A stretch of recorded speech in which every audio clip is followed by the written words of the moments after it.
Hello viewers, I hope you all of them are fine.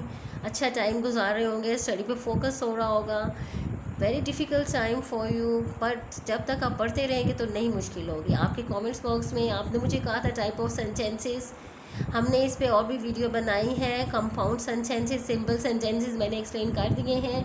आज जो sentence का part आ रहा है वो कॉम्प्लेक्स सेंटेंसेस। जैसे इसके नाम से ज़ाहिर है कि पेचीदा पेचीदा उस वक्त तक चीज़ होती है जब तक आप उसको समझते नहीं हैं। जब आपको समझ आ जाती है, not difficult for you to understand. ठीक है, मैं एक्सप्लेन करूँगी, आप प्रैक्टिस करेंगे तो ये मुश्किल नहीं रहेगी, कॉम्प्लेक्स इजी हो जाएगा। ठीक है, आप गौर से समझिएगा। मेरी कोशिश होगी कि मैं इसे अच्छी तरह एक्सप्लेन करूँ।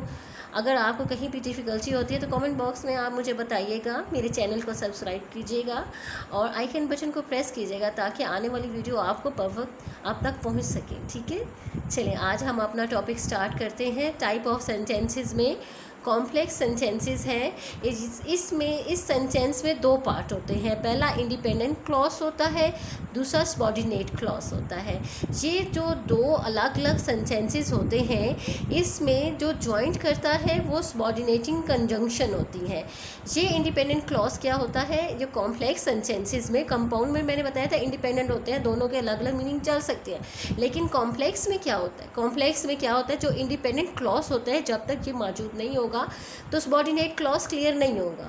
ठीक है, इसमें आपको क्या है, इसमें इन दोनों को जॉइंट, इन दोनों को मिलाने के लिए जो हम वर्ड इस्तेमाल करते हैं उनको सबॉर्डिनेटिंग कंजंक्शन कहा जाता है। ठीक है, सबॉर्डिनेटिंग कंजंक्शंस मैं एक्सप्लेन करती हूँ। यहाँ पर कुछ एग्जांपल्स मैंने दी हैं ताकि आप समझ सकें, और जब आप बुक को रीड करोगे उसमें और भी इसके बारे में एक्सप्लेनेशन दी गई है, वर्ड दिए गए हैं, तो आपको वो सेंटेंसेस बनाने में इजी हो जाएगा।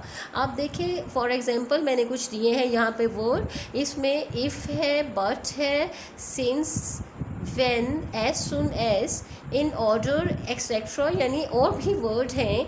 लेकिन यहाँ हमने क्या एक्सप्लेन करना है कि कॉम्प्लेक्स सेंटेंसेस होते क्या हैं। कॉम्प्लेक्स सेंटेंसेस में आपको सेंटेंस जो पहला होता है, सेंटेंस एक सेंटेंस होता है जब तक ये इंडिपेंडेंट क्लॉज होता है। जो सबॉर्डिनेट क्लॉज होता है उस वक्त तक सबॉर्डिनेट क्लॉज समझ नहीं आता जब तक उसके साथ इंडिपेंडेंट क्लॉज मौजूद नहीं होता। इसकी कुछ एग्जांपल्स मैंने नीचे दी हैं। इफ़ है, इफ़ के साथ इफ़ यू रन फास्ट, अगर आप तेज़ दौड़ते हैं, you can win the race, क्या तुम रेस जीत सकते हो। इफ़ क्या है? सबॉर्डिनेट कंजंक्शन है। इफ़ के जो सेंटेंस है उस वक्त तक इफ़ यू रन फास्ट, अगर आप तेज़ दौड़ते हैं, ये उस वक्त तक समझ नहीं आएगा कि रन फास्ट क्यों। तो जब तक आगे सेंटेंस मौजूद नहीं होगा तो आपको वो समझ नहीं आएगा कि इसका मतलब क्या है। ये हाफ है, इफ़ यू रन फास्ट, यहाँ तक हमें बात समझ नहीं आ रही। जब तक हमारा नेक्स्ट सेंटेंस मौजूद नहीं होगा ये सेंटेंस कंप्लीट नहीं होगा। ये सबॉर्डिनेट आ जाता है, सबॉर्डिनेट के साथ इफ़ के साथ इसको ज्वाइन किया गया है। इस सेंटेंस की उस वक्त तक हमें समझ नहीं आएगी जब तक you can win the race, जब तक हम you can win the race का सेंटेंस आगे नहीं लिखेंगे, ये इनकम्प्लीट रहेगा। फर्स्ट पार्ट इनकम्प्लीट रहेगा जब तक सेकंड पार्ट को हम राइट डाउन नहीं करेंगे।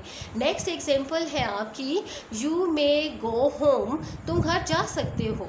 ठीक है, तुम घर जा सकते हो, उस वक्त तक हमें समझ नहीं आएगा जब तक हम नेक्स्ट सेंटेंस पार्ट का जो उसका सेकंड पार्ट है वो लिखेंगे नहीं।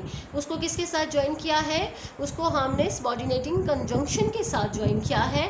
As soon as your homework is done, जब तुम्हारा काम कंप्लीट हो जाएगा तुम घर चले जाओगे। जहाँ तक हमें बात उस वक्त तक समझ नहीं आएगी जब तक सेकंड सेंटेंस नहीं आएगा। ये कॉम्प्लिकेटेड होता है सेंटेंस। जब आपको सबॉर्डिनेटिंग कंजंक्शन की समझ आ जाएगी, और भी है सबॉर्डिनेटिंग कंजंक्शन की एग्जांपल्स, उनको आप रिवाइज कर लोगे, और जब आपको MCQs में ये इस किस्म के क्वेश्चन आएंगे तो आप इजीली समझ जाओगे कि ये as soon as, but, in order to जो यूज़ किया गया है वो क्या है।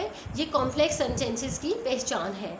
अब नेक्स्ट सेंटेंस आपका आ रहा है, the examination ended, examination and हो गए when the student went home, जब स्टूडेंट घर जाते हैं, इसका मतलब क्या होता है? एग्जामिनेशन एंडेड हो गया। कैसे एंडेड हुआ है? जब स्टूडेंट घर जा रहे हैं तो समझ आ गया कि वो क्या हो गया है, एग्जामिनेशन, इम्तिहान ख़त्म हो चुका है।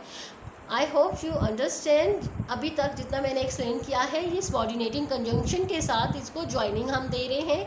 आगे नेक्स्ट सेंटेंस आ रहा है हमारा, बट की भी एग्जांपल दी हुई है, ये बट लिखा हुआ है, सबऑर्डिनेटिंग कंजंक्शन है, इससे रिलेटेड भी एक सेंटेंस बनाया ताकि आपको ये टॉपिक और क्लियर हो जाए। इसके बारे में एक सेंटेंस है, यू मे बी रॉन्ग, तुम गलत हो सकते हो, बट आई कैनॉट से, मैं नहीं कह सकता, ठीक है, तुम गलत हो सकते हो लेकिन इसके बारे में बात नहीं करूँगा। यू मे बी रॉन्ग, तुम गलत हो। अब तुम गलत हो उस वक्त समझ नहीं आएगा जब तक हमें आई कैनॉट से, मैं नहीं कह सकता तुम्हें, जब तक अगला सेंटेंस कंप्लीट हम लिखेंगे नहीं, ठीक है।